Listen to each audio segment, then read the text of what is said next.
반복해서 강조의 말씀을 드립니다마는 기독신앙에 있어서의 유일무이한 절대적 근거와 기준은 오직 성경뿐입니다. 절대 다른 것이 기준이나 근거가 되어서는 안 됩니다. 이렇게 유일무이한 절대적 근거와 기준이 성경이면 가장 중요한 문제는 성경 해석에 있을 것입니다. 그런데 성경을 해석함에 있어서도 가장 기본적인 두 가지를 항상 잊어서는 안 됩니다. 그 첫째는 성경은 1.1획도 오류가 없는 완전한 하나님의 말씀이다 라는 사실을 확실해야 돼요. 그게 흔들려서는 안 됩니다. 항상 성경하고 맞느냐 틀리냐 그것을 고민해야지 다른 것 때문에 성경을 해석이 바뀌거나 그런 건 절대 안 됩니다. 또 하나는 하나님의 필연성입니다. 성경을 계시하신 하나님은 전지전능하셔서 시작하실 때 이미 결과를 아시는 분이에요.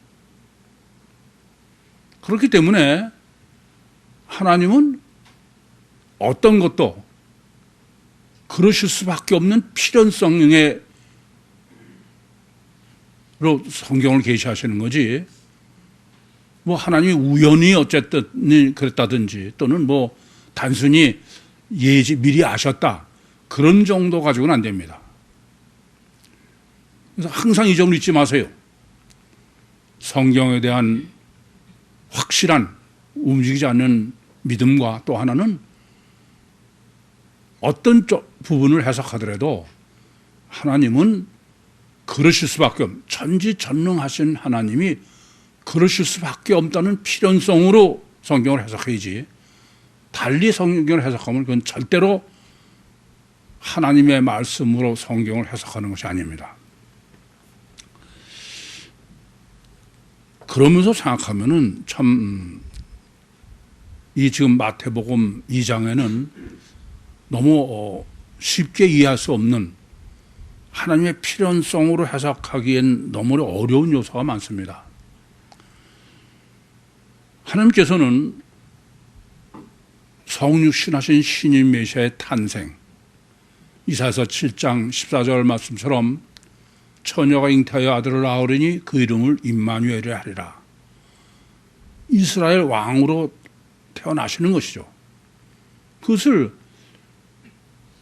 그렇게까지 메시아를 기다리고 있는, 뭐 통곡의 벽에서 아직도 그렇게 기다리고 있는 유대인들한테 계시하지 않고 전혀 유대인의 왕에는 관심이 없는 사람이에요.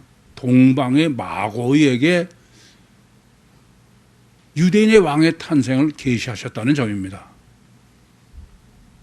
왜 그러실 수밖에 없는 필연적 이유가 뭐냐? 이거는 생각하지 않고 무슨 기권하는 짓이 동방의 마고이가 별을 보고 왔는데 이런 쓸데없는 소리만 해. 우리가 고민해야 되는 것은 왜 하나님이 택하신 하나님의 백성이고 또 하나님이 약속하신 유대인들에게 약속하신 메시아를 유대인들에게 계시하지 않고 전혀 유대인의 왕에는 관심도 없는 동방의 마고이에게 계시하셨느냐. 그 필연성을 생각하지 않으면 그건 성경 해석이 아닙니다. 만약에 하나님께서 이런 하나님이 육신을 입고 이 땅에 오셔서 우리를 구원하시겠다는 유대인의 왕의 계시가 이 유대인들이 동방의 마고이들이 몰랐다면, 그러면 만약에 그냥 단순한 유대인의 왕이면 이 사람들이 와서 뭐 경배하고 보배함으로 보배를 드리고 그랬을 리가 없어요. 그러니까 이런 성경의 계시는 틀림없이 이 사람들이 어떤 메시아, 어떤 구세주인지는 몰라도 어쨌든 그렇게 기다리던 유대인들에게는 하나님이 계시하지 않고 전혀 이러한 유대인의 왕의 탄생엔 관심도 없는 이방 사람인 동방의 마고에게 계시하셨다. 왜? 하나님은 그럴 수밖에 없는 거예요. 필연성. 그 필연성을 생각하지 않으면은 그건 절대로 성경으로 해석하는 게 아닙니다. 그런데 제가 보면은 뭐 주석도 보고 뭐 그냥 왜 꼭 동방 박사 마고한테 계시를 할 수밖에 없냐는 빼놓고 하는 짓이 뭐 별이 어떻다는 등 뭐 별이 맞냐 틀리냐 무슨 별이냐. 제가 보면 참 한심해. 아니 전무한 상태에서 천지를 창조하신 하나님, 동정녀에게서 신인 메시아를 잉태케 하신 하나님, 그분이 무슨 별을 어떻게 하시든지 그게 관심의 대상입니까? 제가 보면 그건 하나님을 믿는 사람이 아니야. 뭐 어떤 별이든지 간에 그게 무슨 관심의 대상이야. 전능하시니까 그게 뭐 전혀 문제가 안 되는 거죠. 또 이렇게 별로 인도를 하셨는데 예루살렘으로 온 거예요. 예루살렘에 와서 뭐 보니까 별이 또 없어서 제가 옛날에 본문을 해석할 때는 그 별이 없어진 거는 그것도 틀린 거 아니에요. 맞는 거예요. 뭐냐면은 이 동방의 마고이들이 어디서 유대인의 왕이 태어났을까? 그거에만 관심이 있다가 예루살렘이 당연히 유대의 수도인 예루살렘에서 태어났으려니 그렇게 생각하는 순간 별은 안 보인다. 별의 문제가 아니라 마고이들의 마음의 문제다. 그래서 예루살렘이 아니고 베들레헴이다. 그때 보니까 별이 다시 보였다. 그렇게 그건 정리해 드렸습니다만은 그때는 그게 최선이었을 것 같아요. 그러나 그것은 부분적이고 코끼리 다리지 코끼리는 아니에요. 가장 심각한 문제는 왜 하나님은 베들레헴으로 직접 인도하시지 않고 예루살렘으로 인도하셨냐는 겁니다. 이건 마고이의 문제가 아니라 하나님의 필연성이에요. 해석이 전혀 다르지 않습니까? 그 점을 고민해야 되는 거야. 왜 꼭 예루살렘이 목적지가 아니야. 그래서 예루살렘에 와가지고서는 거기서 베들레헴인지 알고 간 거예요. 아니 그렇게 알려주지 않았더라도 하나님이 맨 처음부터 베들레헴을 직행하실 수 있어. 안 그렇습니까? 전지전능하신 하나님이. 그런데 예루살렘으로 인도하셨다. 그러면 예루살렘으로 인도하실 수밖에 없는 필연성을 생각해야 돼. 그 필연성을 생각하지 않고 다르게 성경을 해석하는 것은 그건 성경 해석하는 게 아니다. 그런 말씀입니다. 이것은 제가 늘 말씀드린 대로 필요악이죠. 목적은 베들레헴인데 반드시 예루살렘을 거쳐가야 되는 과정으로서 예루살렘의 필요악의 신학을 생각해야 된다. 만약에 하나님께서 마고이를 이렇게 예루살렘으로 인도하시지 않고 직접 베들레헴으로 인도하셨으면은 그러면 이후에 생기는 문제는 아예 발생할 리가 없어. 아니 예루살렘으로 인도하셨기 때문에 마고이들이 예루살렘에서 나팔을 불어서 그래서 예수님이 야곱으로 필요한 것인 거 아닙니까? 그럼 그것도 마찬가지예요. 성경 해석은 예수님이 애굽으로 필요한 가셔야 되는 게 필연이었기 때문에 그러지 않으면 안 된다고 해요. 그러느라고 일부러 하나님은 베들레헴으로 직접 인도하셨으면 이런 일이 전혀 벌어지지 않아요. 근데 예루살렘으로 인도를 하셨기 때문에 문제가 생긴 거예요. 그렇죠? 뿐만 아니라 헤롯이 2살 이하를 다 죽였어. 그것은 그전에는 헤롯이 잔인해서 이런 쪽만 생각하세요. 아니에요. 그건 틀린 생각입니다. 그런 면이 없는 게 아니에요. 그건 부분적인 문제예요. 하나님 입장에서는 예루살렘으로 마고를 인도하셨기 때문에 그래서 2살 이하의 영아들을 다 죽인 거예요. 그럼 무슨 얘기가 되냐면 하나님은 예루살렘의 2살 이하의 애들을 다 죽여야 되는 필연성을 해석해야 돼. 그러면 절대선 절대의인 하나님이 아니 무슨 죄가 있다고 2살 이하짜리를 다 죽게 하셨느냐. 그 필연성의 신학이 간단한 게 아니죠. 그렇지 않습니까?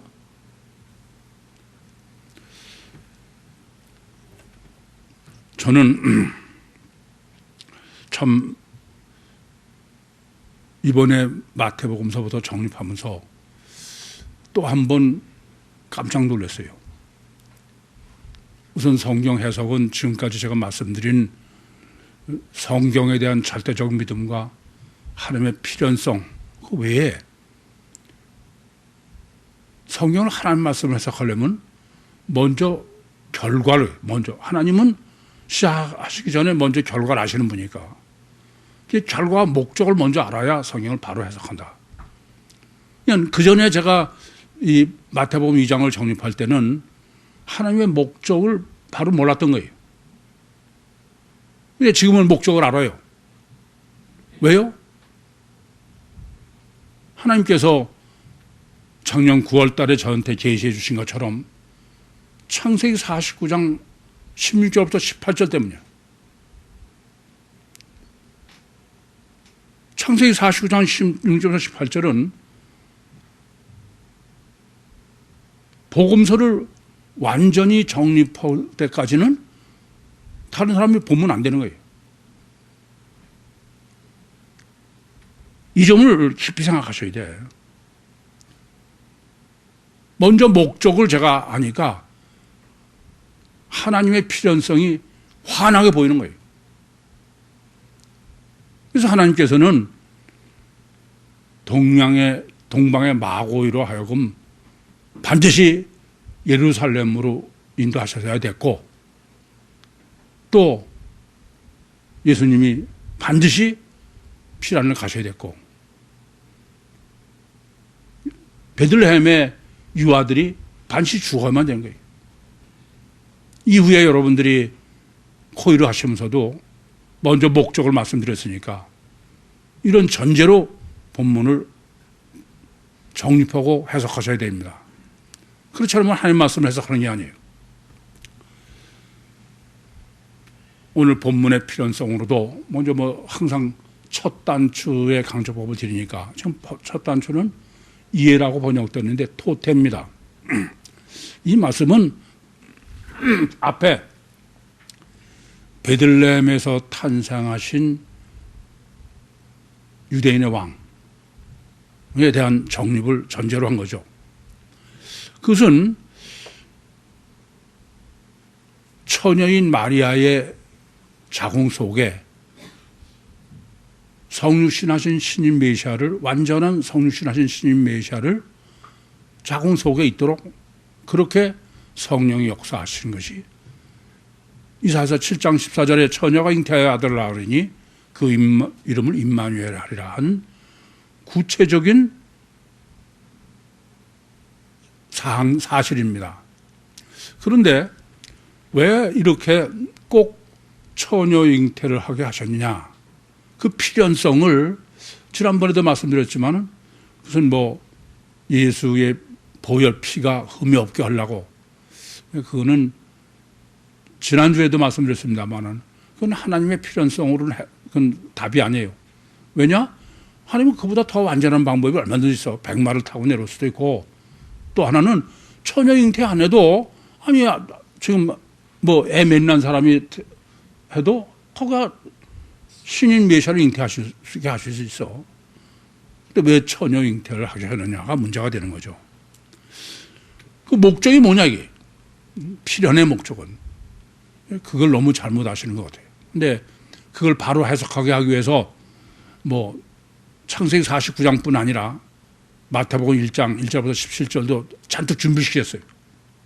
그 목적은 성육신하신 신인 메시아도 우리 모든 사람도 육체 우선 이중체라는 것을 완전하게 계시하기 위해서요. 우리 예수 믿는 사람들은 성육신하신 신인 메시아를 단일체로 이해해서 그래서 보혈로 구원론을 하든 아니면 우리처럼 이중체로 이해해서 속에 하나님이 계신 어느 쪽으로 이해하든 간에 예수 믿는 사람은 다 예수를 하나님으로 믿는 건 맞죠? 그렇지 않습니까? 그러면 지금 처녀 잉태의 하나님의 필연의 설정은 이렇게 마리아라는 몸 속에 실제로 하나님이 계신 거예요. 그죠? 아니 마리아에게 신인 메시아를 잉태케 했다는 것은 신인 메시아는 예수에게는 다 하나님을 믿어. 그러면 틀림없이 마리아 몸속에 하나님이 계신 거예요. 그 제 표현대로 하면은 뱁새인 육체 우선 마리아 육체죠. 안에 황새인 하나님이 계신 거예요.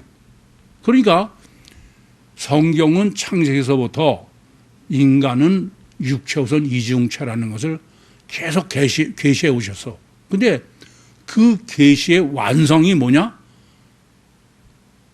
처녀 잉태의 신인 메시아예요. 근데 이게 안 보이는 거예요. 이 사실은 꼼짝 못해. 그래서 하나님께서는 이거를 알면은 이해가 안 될 테니까 없앨 거다. 그래서 하나님께서 모르게 해놓으신 거예요. 지금 구유복음에서는 알게. 그런데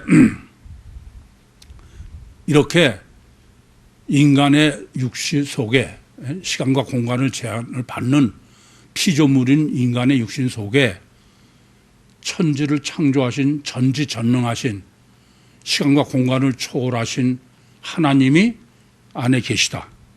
실제로 계시다. 그게 믿어지냐 이게. 그러니까 처녀 잉태한 속에 신인 메시아 하나님이 계시다는 것은 맹신맹종은 돼. 그런데 그러면 예수님 안에 정말 육체 우선 속에 하나님이 계시냐? 우리 안에 초월적 영이 있느냐? 그거는 받아들일 수 없는 거예요. 그렇지 않습니까? 다시 한번 말씀드리지만 생각해 보세요. 인간의 육체라는 것은 창조주 하나님이 창조신 피조물이야. 그 피조물 속에 시공을 초월하신 전지전능하신 하나님이 감옥처럼 갇혀 있을 수 있다. 그게 말이 됩니까? 그러니까 불가항력적인 뱁새인 육체의 본능, 거기에 불가항력적인 제가 황새라고 표현한 영이요 하나님의 본능, 그 둘이 결합돼서 완전히 하나의 육체로 형성되어야 돼. 그럴 때 육체 우선이 아니고 하나님 우선이다. 그러면 그건 인간은 이중체가 아니에요. 인간은 하나님과 별개지. 그렇지 않습니까? 시공을 초월한 지금 현재 그냥 단일체나 마찬가지예요. 그런데 둘이 하나가 되려면은 반드시 육체 우선 조건 속에 창조주이고 시공을 초월하신 하나님이 감옥으로 갇혀 있어야 돼요. 여러분 하도 들으니까 그렇지 이건 전혀 믿고 받아들일 수 있는 얘기가 아니야. 그래 안 그래요? 그래서 이걸 아셔야 돼.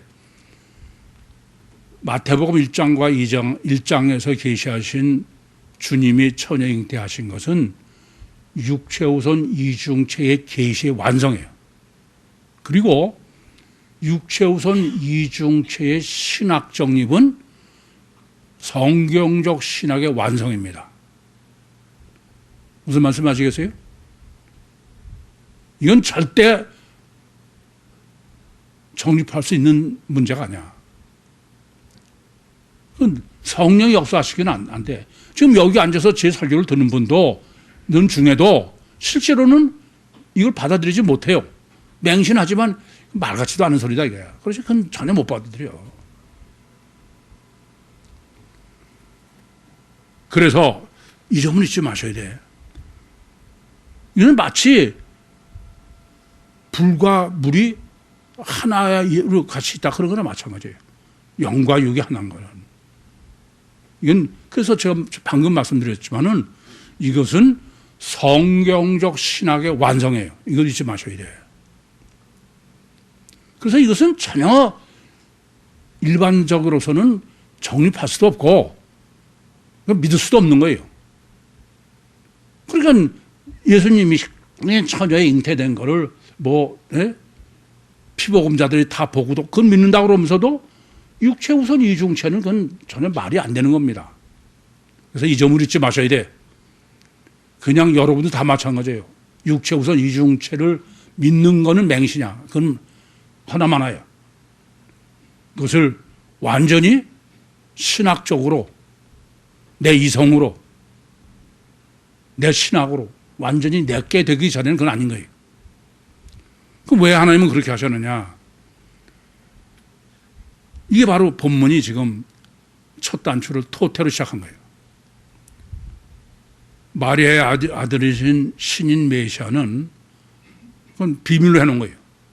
왜 비밀로 해요?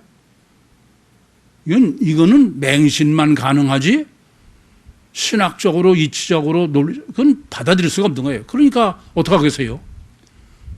그걸 만약에 보고선 고민하고 그런 사람은 이게 미친 소리다 이거예요. 성경을 바꾸거나 아시겠어요? 그렇지 않으면 없애버려 그건 복음서를. 그래서 하나님께서는 창세기 49장 16절에서 18절에 말씀하신 것처럼 이것은 신학적 완성으로 정립할 수 있을 때까지는 손을 못 대게 하셔야 돼요. 그러면서도 맹신하게 그걸 따져보고 그런다 그러면 그건 말이 안 되니까 성경을 고치든지 아니면 복음서를 없애는 거예요. 늘 회교도로 말씀드린 것처럼. 그래서 마리아의 아들 신인 메시아도 보존이 돼야 되고 그 보존되려면은 그대로는 안 돼 도저히. 그래서 요셉의 아들로 한 거예요. 요셉의 제가 제 표현으로는 마리아의 아들은 비밀이고 요셉의 아들은 나팔이다 그랬는데 문제가 되는 것은 지금 이 마고이들이 와서 예루살렘에서 나팔을 분 건 뭐냐면은 우리들 표현대로 하면 마리아의 아들이 바로 유대인의 왕이다 이거예요. 그래서 죽이는 거야. 아시겠어요? 증거하는 거예요. 헤롯이 왜 죽이려고 그래요?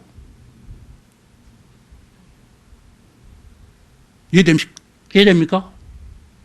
그래서 마리아의 아들인 신인 메시아는 비밀로 한 거예요. 그런데 어려운 거는 비밀로 해서 계속 했으면 괜찮은데 아니 지금 동방 박사를 마고이들을 하나님께서 일부러 예루살렘으로 인도하시고 거기서 나팔 불게 하시고 지금 반대로 하신 거예요. 그 필연성이 신학의 절대다. 그래서 우선 다시 한번 말씀드립니다마는 단일체 신학과 이중체 신학을 정립하지 않으시고 그러선 뭐 내가 단일 이중체를 믿네 그런 건 아무 소용이 없어. 아시겠어요? 제가 그 노래학교 엄마들에게도 수도 없이 봐요. 맹신하는 거야? 그래 봐도 아무 소용이 없어. 그래서 단일체, 이중체 신학은 정립하는 건 절대예요. 법문도 지금 그걸 정립해야 되는 게 절대로 제시하고 있습니다. 우선 그 인간은 단일체가 아니고 이중체다. 그걸 가장 먼저 성경이 증거한 게 뭐냐면은 원죄입니다. 원죄는 인간이 만약에 단일체라면 원죄는 범할 수가 없어. 원죄는 어떤 거예요? 뱀이 너 이 선악과를 먹으면 하나님과 같이 된다. 그래서 범한 거야. 그래서 제가 뭐 간단하게 말씀드리면 바둑이한테 얘기하면 바둑이는 관심 없어. 인간은 육이 다가 아니야. 육이요, 유선, 절대, 그것만 절대가 아니라 영도 절대이기 때문에. 그래서 그걸 저는 단일체 이중 본능이다. 이중 본능이라는 말은 단일체라는 게 이중체라는 거예요. 인간은 아니에요. 이중체는 없어요. 단일체는 없습니다. 인간은. 그건 바둑이나 단일체지. 그러니까 이중 본능이 있다는 말 자체가 단일체, 이중체예요? 이중체예요. 그래서 가장 성경적으로 인간은 육체 우선 이중체라는 것을 가장 먼저 증거한 것이 원죄라는 사실을 잊지 마세요. 그런데 뭐가 문제냐? 원죄는 육체 우선이요, 가시적 결과는 실제고, 그리고 영이요, 하나님은 관념이라는 게. 그러니까 인간이 단일체가 아니라 이중체인데 다만 하나님은 관념으로 여기는 거예요. 무슨 말씀인지 아시겠죠? 그래서 먼저 여러분 아셔야 될 거는 이 세상에는 어떤 사람도 인간을 단일체로 실제로는 아는 사람은 없어. 그건 고착돼서 어거지를 피는 거지. 단일체로는 전혀 설명이 저는 불가능해요. 그전에도 말씀드렸죠. 뭐 단일체라고 물리적 인간의 세계적인 학자라는데 그 사람 하는 말이 자기가 물리적 인간으로 살아면 다 설명할 수 있대. 근데 단 하나 인간의 마음은 설명할 수 없다고 해요. 그럼 물리적 인간이 아니죠. 우선 여러분이 아셔야 될 것은 이제 더 이상 단일체를 아니에요. 인간은 이중체다. 그건 어떤 경우도 그건 아니다. 그럼 뭐 제가 여러 가지로 증거해 드렸습니다만은 그러면 이제 우리가 정립해야 될 문제는 단일체 신학과 이중체 신학이 뭐가 다르냐고요. 이것도 명확하게 지금 본문은 그 명확하게 정립해야 되는 겁니다. 그건 뭐냐면은 단일체 신학은 육체 우선이요 가시적 결과가 실제인 거예요. 그렇죠? 단일체는. 그런데 영이요 삼일체 하나님은 관념으로 여기는 거야. 실제가 아니다 이거야. 그게 단일체예요. 이건 없다는 얘기 아니다 이거예요. 아시겠죠? 그래서 그 원죄를 창세기 3장 해석할 때 이 점이 대단히 중요한 거예요. 분명히 창세기 3장에 보시면은 아담과 하와는 하나님이 없다는 얘기가 아니야. 아시겠죠? 그러면 이제 이중체 신학은 어떤 거냐? 이중체도 여전히 육체 우선이와 가시 결과가 실제예요. 그렇죠? 그러면서 영과 하나님도 실제라는 거예요. 실체, 그 차이야. 그러니까 단일체 인간관을 가진 사람과 이중체 인간관을 가진 사람의 차이는 단일체 인간관을 가진 사람은 영이나 하나님의 삼일체 하나님은 관념이라는 사람이고 이중체의 인간관을 가지고 있는 사람은 다 같은데 영이 하나님이 실체다. 제가 영은 실체다 이게. 그 차이야. 그러니까 영이나 하나님을 관념으로 여기냐 이 사람이 아니면 영과 하나님을 실체로 여기느냐 그 차이예요. 그것도 모르시고선 무슨 구유복음이 이중체가 맞네 틀리냐 그건 전혀 잘못하시는 거야. 그래서 제가 자꾸 여쭤보죠. 당신 정말 영에 관심이 있냐? 당신 진짜 하나님 믿냐? 진짜 하나님을 믿으면은 그건 단일체가 있을 수가 없어. 왜요? 그러면 예수님이 단일체예요? 마리아 잉태로도 이중체로 분명히 한대. 그러니까 저는 단일체를 무슨 이중체를 부인하는 사람은 그건 시각한 사람이야. 그건 왜 그러냐? 그건 완전히 동물의 한계를 벗어나지 못한 거예요. 왜요? 단일체 인간관을 가는 사람은 결과론이야. 결과만.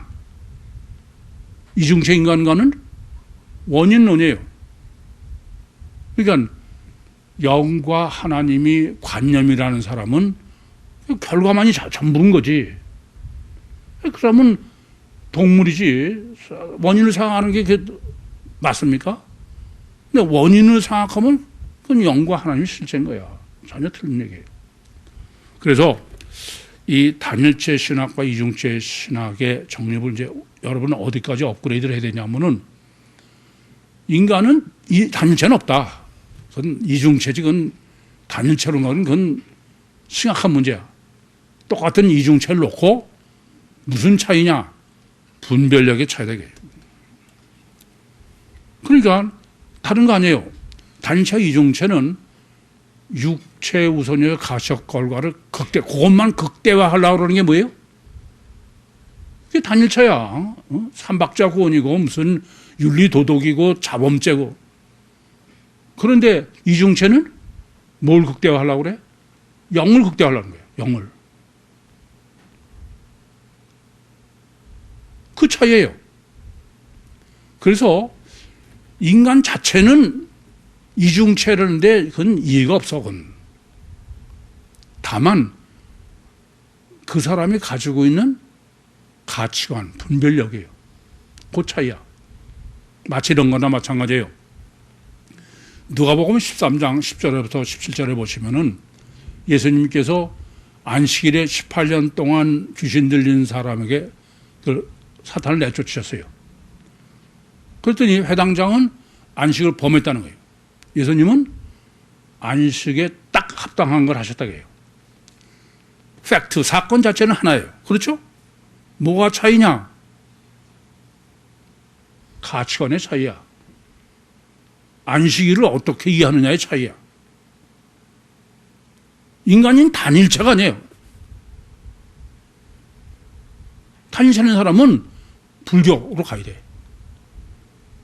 그건 지금 처녀 잉태에서도 보듯이 그건 절대로 그건 이중체지 단일체가 아닙니다.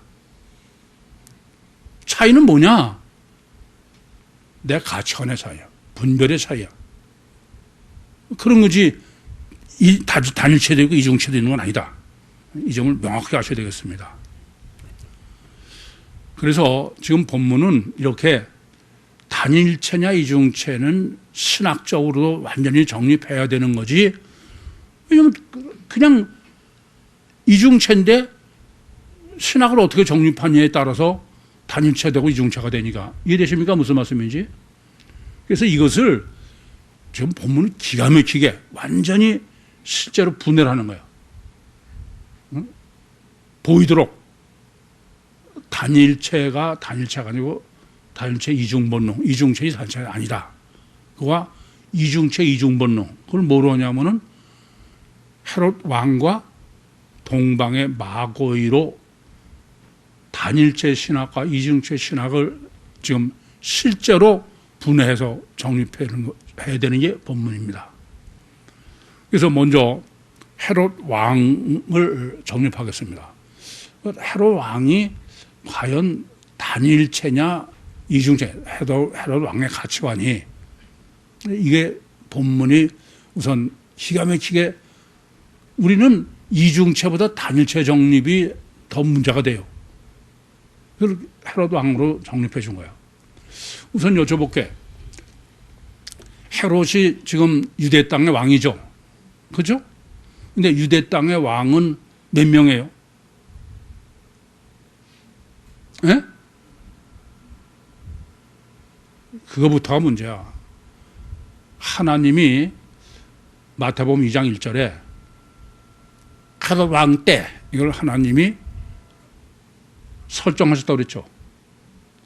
어떻게 설정하셨냐면은 이 지금 헤롯 왕 때는 유대의 왕은 둘이에요. 하나는 누구냐? 로마 총독이야. 하나는 헤롯 왕입니다. 참 하나님이 기가 막히게 설정해 놓으신 거예요. 그런데 이중체 신학을 생각하지 않은 사람은 왕이 둘이라는 것 자체가 전혀 관심이 없는 거야. 그래서 유대를 통치하는 유대의 왕은 로마 총독과 헤롯 왕 둘로 해놓으신 거예요. 그런데 더 문제가 되는 것은 실제로 그 유대 땅을 지배하는 실질적인 왕은 로마 총독이에요, 헤롯 왕이에요. 이 점이 심각해. 실세는 로마 총독이야. 그러면 헤롯 왕은 어떤 사람이에요? 껍데기 왕이야, 껍데기. 그래서 예수님을 심판하고 사형시켜달라고 할 때도 헤롯 왕한테 가지 않아. 누구한테요? 빌라도야. 총독한테 한 거야. 바울 재판도 총독이 하는 거야. 실제는 유대를 다스리는 왕은 로마 총독이고 헤롯은 껍데기, 그래서 쉽게 이해되시죠? 껍데기야, 한심해. 그런데 이 헤롯 왕이 지금 유대인의 왕을 지금 죽이려고 들은 거 아닙니까? 그러면 어떤 거야? 아니, 실제로는 누굴 죽이러 들어야 돼? 로마 총독을, 그래야 지가 왕 아니야. 근데 아니에요. 유대인의 왕이라니까 저 말고 또 껍데기 왕을 보는 거야. 이해돼요? 그래서 껍데기 왕 노릇하려고 껍데기 왕을 죽이러 드는 거야.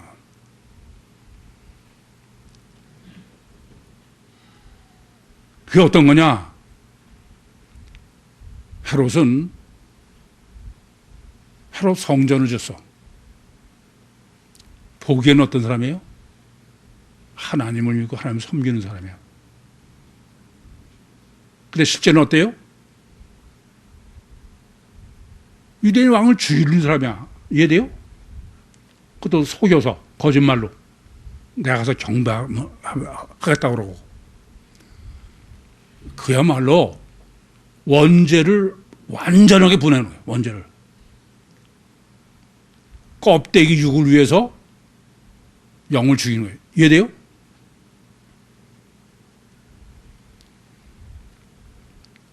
껍데기를 위해서 실제 영이신 신인 메시아를 죽이는 사람이야, 이 사람이. 이 점을 잊지 마셔야 돼.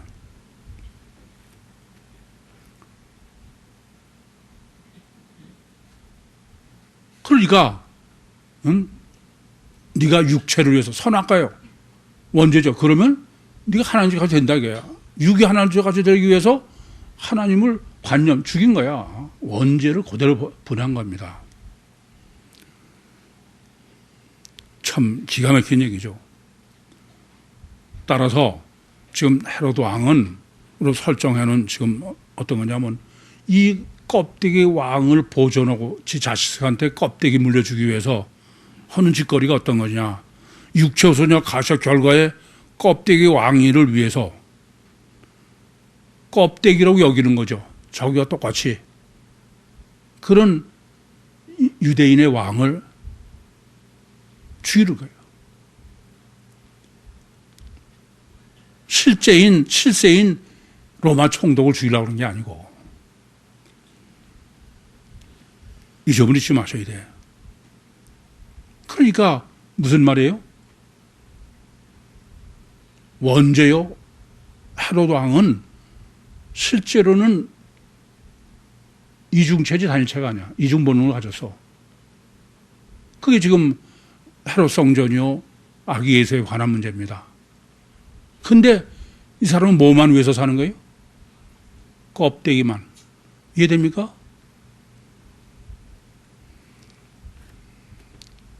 아무리 여러분이 뭐 인간이 도덕이 어쩌고 마음이 어쩌고 양심이 어쩌고 아무 쓸데없는 소리 하지 마.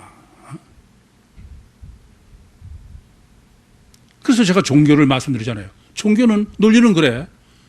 껍데기 행위를 선하게 하기 위해서는 마음을 선하게 바꾼대. 그럼 어떻게 선하게 바꾸느냐? 행위를 선하게 하면 마음이 선하게 바뀐다는 거야. 껍데기만 위해서 존재하는 거야.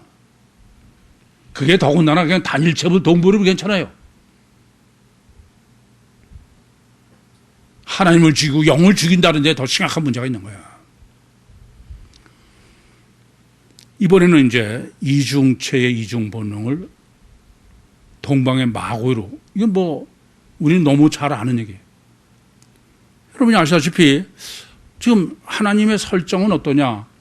그 헤롯은 단일체 이중 본능을 분해한 거고, 지금 동방마고인의 설정은 이중체 이중 본능이죠. 그러니까 이 사람들은 우선 육체 우선이요 가시적결과 절대인 이방인이요 동방, 이건 지난주에 동방 사람이라는 의미를 다 정립해 드렸죠. 그런데 그것만 절대인 사람이 아니야. 이 사람들은 영이요 하나님이 절대야. 또 그래 안 그래요? 그러니까 어떠냐? 둘 다 실제인가 이 사람들은. 육체 우선이 가시적결과도 실제고, 그래서 본문에서 말하는 별은 두 가지 의미야. 하나는 이 사람들을 보이는 거로만 할 수밖에 없으니까 육적 별이요. 또 하나는 하나님이 인도하시니까 영적 별이야. 이 둘을 완전히 같이, 한쪽이 아닌 둘을 다 가지고 있다.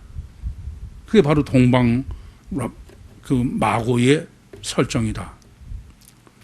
그런데 이제 중요한 것은 이렇게 둘 다 육체 우선이여 가시적결과 절대인 동방의 사람이고, 또 마고이라는 것 자체가 영이요 하나님이 절대인, 이 둘인데 둘 중에 어느 게 더 이 사람들에게 절대냐 이거예요. 우리는 이 동방 마고이들이 유대인의 왕이다 이거예요. 이 왕이 어느 정도인지는 아마 와서 경배하고 보배함을 열어서 드린 거 보면은 그냥 이스라엘 유대의 왕이라고 여기지 않았던 것 같아. 만약 그랬으면은 뭐 보배함까지 열어서 드렸다고 강조할 필요가 없죠. 그런데 이것을 어떻게 했겠어요? 하나님이 계시하셨을 거예요. 말씀으로. 그렇지 않아요? 근데 그 말씀을 실제로 믿고 이렇게 보배함까지 들고 동방에서부터 여기까지 온 거예요. 근데 이것을 아무리 생각해 여겨, 우리는 창세기 12장 1절과 2절에 보면은 하나님께서 아브라함을 네 본토 친척 아비집을 따라 내가 지시한 땅으로 가라. 그래서 뭐 갈대아우로 또는 하란에서 가난을 왔다. 그걸 성경 전체로도 그렇고 대단하게 강조해요. 그런데 지금 이 사람들은 그 다음에 하나님을 믿고 그런 사람들이 아니야. 근데 하나님의 그 계시를 듣고 동방에서 보배함까지 가지고 여기까지 왔어. 얼마나 영이요 하나님이 절대냐 이게요. 그래서 그것을 지금 별을 보고 가장 기뻐하더라고요. 그것만이 아니죠. 꿈에 헤롯한테로 가지 마라. 그 지시함을 받고서는 헤롯에 안 갔어요. 여러분 그걸 아무리 생각해 여깁니까? 전혀 모르는 소리 하지 마. 이 사람들이 베들레헴까지 올 수 있었던 것은 바로 헤롯 때문에 올 수 있었어. 헤롯이 대제사장들과 모든 서기관들을 불러서 어디서 나겠느냐 유대 왕이. 그래서 베들레헴을 알려준 거 아닙니까? 그러면 헤롯은 이 지금 동방의 마고인데 보면 헤롯은 실제예요. 그렇지 않습니까? 그리고 꿈은 이게 뭐, 그 맞나? 그럴 거야. 여러분 어느 쪽을 더 택할 거야? 이 점을 아셔야 돼. 이건 전혀 가능한 게 아니야. 그런데 헤롯보다 꿈이 더 절대인 거야. 이해돼요? 그래서 이 사람들은 어떤 가치관을 가지고 있느냐. 이중체 중에 주체인 영이 절대인 사람이야. 뭘 보면 알아요? 보배함을 열었어요. 보배함을 드렸어요. 그리고 우선 돌아간 거야. 보배함에 무슨, 아니, 물질이 절대고 육이 절대인 사람이 그걸 드리고 간 거야. 지난주에도 마찬가지로 리바운드가 없어. 이것이 강조하는 건 이 사람은 육도 절대고 영도 절대인데 뭐가 더 절대예요? 이 사람의 가치관은 영이 절대인 사람이야. 이 점을 아셔야 돼. 따라서 단일체와 이중체는 다른 거 아니에요. 육만이 절대인 사람은 다 단일체야. 그거는 뭐라 그래도. 영만이 절대이면 그게 이중체인 거예요. 이해됩니까? 그래서 어떻게 하면 여러분들이 정말 실제로 이중체가 될까? 그게 제가 안고 있는 끔찍한 고민이야.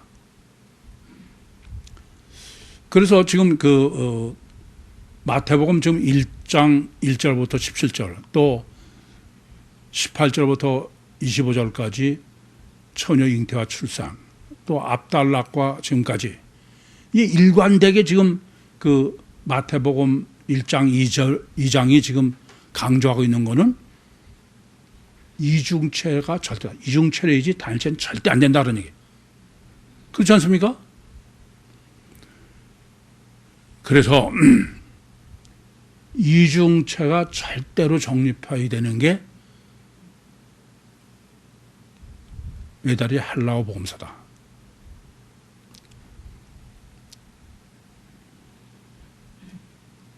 여러분 이걸 아셔야 돼. 우리가 단일체 가치관을 갖고 있는 한은 성령은 절대로 역사하실 수가 없어. 본문이 지금 증거하는 거는. 이거 보세요. 유대인들이라는 건 하나님이 택하신 하나님의 백성이야. 그리고 그들에게는 수천 년 전서부터 메시아가 온다는 걸 계시해 주셨어. 그런데 그 사람한테 하시지 않아. 유대인들 안 하고 전혀 메시아인 관심도 없는 동방의 마고한테 계시하세요. 그럼 왜 그래요? 유대인들은 단일체로 고착되어 있는 거예요. 지난주에도 정립해 드린 것처럼 다윗의 자손은 단일체로 고착되어 있어. 성령이 역사 안 하신 게 아니야. 아무리 하셔도 소용이 없어. 그런데 동방의 마고인은 이중체이기 때문에 여러분 이건 명심하셔야 돼. 성령은 역사하시고 하나님은 역사하시고 그러시길 바라지 안 하시려고 그러는 거 아니야. 그런데 내 가치관이 단일체로 있는 한은 아무리 성령은 역사하셔도 그건 소용이 없어. 불가능해. 가방 문제는 이중체로 바뀌어야 돼. 이게 본문이 증거하는 겁니다. 요한복음 14장 26절에 벌써 성령이 오시면은 내가 너에게 말하고 가르치는 모든 것을 가르치고 생각나게 한다. 맞아요. 그러나 단일체는 그건 소용이 안 돼. 전혀. 왜 유대인들이 이사야서 7장 14절, 9장 6절, 11장 1절, 2절, 53장 1절부터 6절 다 보면서도 그건 안 되는 거야. 단일체에 고착돼 있어. 지금 본문은 헤롯과 동방의 마고이를 대비해서 정립해 주는 것은 이중체의 가치관으로 바뀌기 전에 그건 절대 아무리 성경 봐도 여러분 왜 코이하고 성경 보셔도 안 보여요? 성령 역사 안 하셨는 거 아니야. 단일체 가치관으로 보고 있으면 그건 전혀 불가능한 거예요. 그 사람 보기에 맨날 껍데기만 보이는 거야. 이 점을 잊지 마셔. 이중차가 아니면 안 돼요. 또 그렇게 지금 왜 헤롯은 설정이래요? 동방의 마고이들은 지금 유대인의 왕한테서 경벌해요. 그죠? 근데 헤롯은 못하잖아요. 왜 그래요? 동방의 마고이는 이중체의 가치관이기 때문에, 헤롯은 단일체의 가치관이기 때문에. 여러분 잘 들으셔. 여러분이 이중체 가치관이 아닌 상태, 단일체의 가치관을 가지고는 백날 설교 듣고 예배 드려서 소용없어. 주님 못 만나요. 절대 못 만나. 가치관이 이중체로 바뀌기 전에는 소용없는 거예요. 이걸 잊지 마셔야 돼. 그 본문이 가치관이 이중체인 동방 마고이는 악의의 선택에서 경배해. 그런데 단일체의 헤롯은 못하게 설정해 놓으신 거야. 제가 여러 번 말씀드려서 저는 설교하기 전에 간절한 소원이 있어. 주님, 오늘 꼭 여기 예배드리는 사람이 주님 만나지 못했으면 주님 만나게 해주십시오. 제가 아무리 기도해도 소용없어. 여러분의 가치관이 단일체인 하는 이중체로 바뀌기 전에는 그건 전혀 소용없다 이겁니다. 우리가 보면은 뭐 회교도들이 코를 땅에 대고 하나님께 경배, 백날 봐도 소용없어. 이 점을 명심하셔야 돼. 단어로 들어가지고 되는 게 아니야. 아까도 말씀드렸지만 인간은 단일체가 아니에요. 그건 저보러 뭐 단일체라고 저하고 논쟁하자면 얼마나 잘 수 있어.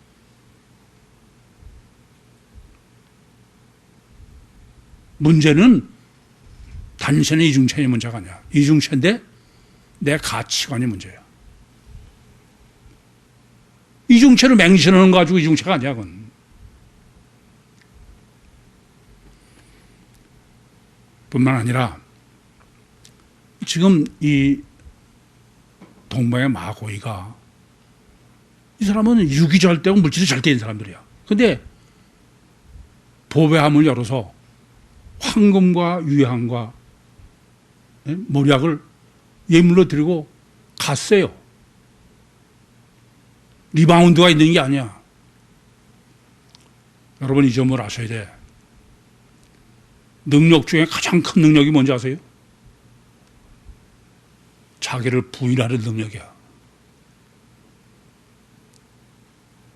단일체를 가진 사람은, 가치관을 가진 사람은, 그건 절대 그건 애야, 그건 분별, 자기 부인?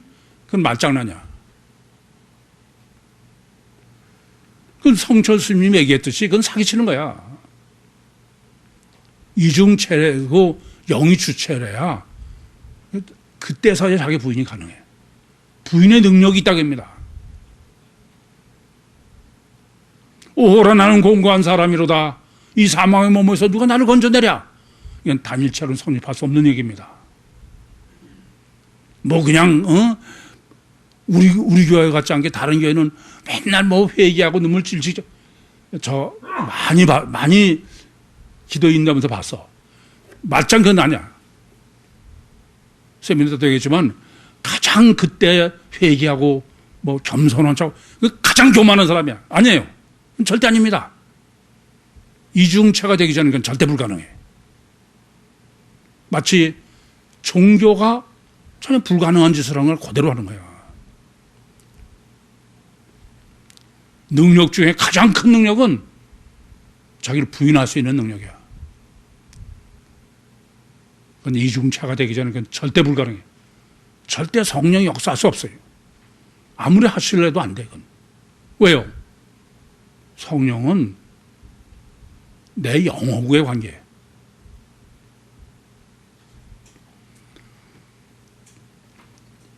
그래서 주님은 육신을 입고 이 땅에 오신 것은 우리 육신을 구원하기 위해서 십자가에서 피 흘려 죽으려고 오신 게 아니야. 육신을 입고 이 땅에 오신 것은 주님 자신도 육체 우선 이중체로 육체 우선 이중체인 인간이 육체 우선 이중체인 하는 원죄는 필연해요. 원죄에서 구원하려고 오신 거지 자범죄에서 구원하는 게 아니에요. 자범죄는 백날 구원도 안 돼. 아니 생각해 보세요. 진짜 근본인 원죄는 놔두고 그 껍데기만 맨날 갈아입힌다고 되는 얘기입니까? 그러느라고 주님이 오십니까? 이거부터 바뀌어야 돼. 제가 창세기 49장을 깨닫고선 그로선 다시 신약을 보니까 신약은 복음서를 제외하면 전부 자범죄야. 그러니까 그것은 외다리 헬라 복음서를 위해서 예비한 거지 전혀 아닙니다. 정신 차리셔. 바로 분별하셔. 천국 가시려면. 주님이 이 땅에 오신 것은 육체 우선 이중체가 실제다. 가장 완전 계시를 하시고 그래서 육체 우선 이중체는 원자가 필연이야. 그걸 마태복음 1장 1절부터 17절 반복하고 그 다음에 18절서부터 25절까지 잉태와 출생을 그대로 반복하고 지금도 또 반복하고 있는 거야. 원죄 구원의 절대적 조건은 원죄는 껍데기 육을 위해서 영이고 하나님을 죽인 게 원죄야. 그렇기 때문에 원죄 구원의 절대적 조건은 사측에 자기를 부인하는, 육체를 부인하는 거예요. 그렇지 않고 그건 아예 불가능해. 아니 원죄 자체가 뭐예요?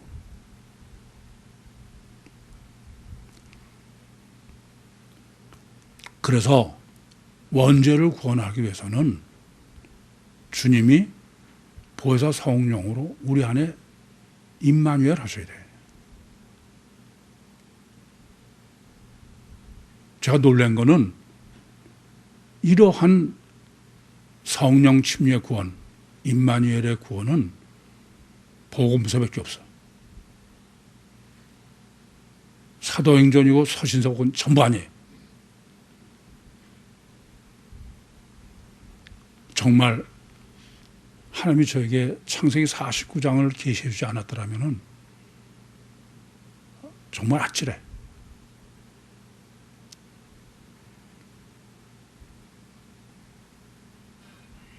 이중체 신학의 완성에 실질적으로 정립하셔서 육신을 부인하시고 보혜사 성령으로 거듭나셔서 세상에 감당할 수 없는 능력으로 육신과 세상을 승리하시고 천국의 영원한 영광을 다 함께 누리는 정말 종말 때에 선택받으신 구유 모든 식구들이 되시기를 간절히 소원합니다. 기도하시겠습니다. 살아계신 아버지 하나님, 너무너무 감사합니다. 여기까지 인도하시고 역사하시고 말씀하신 주님, 이제 분별력을 더해 주셔서 주님을 바로 알고 사람을 바로 알아서 믿음으로 주님처럼 육신과 세상을 부인하고 오직 보혜사 성령으로 주님을 영접함으로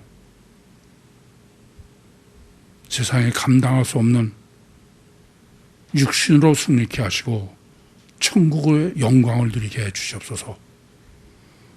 예수님의 이름으로 기도하옵나이다. 아멘.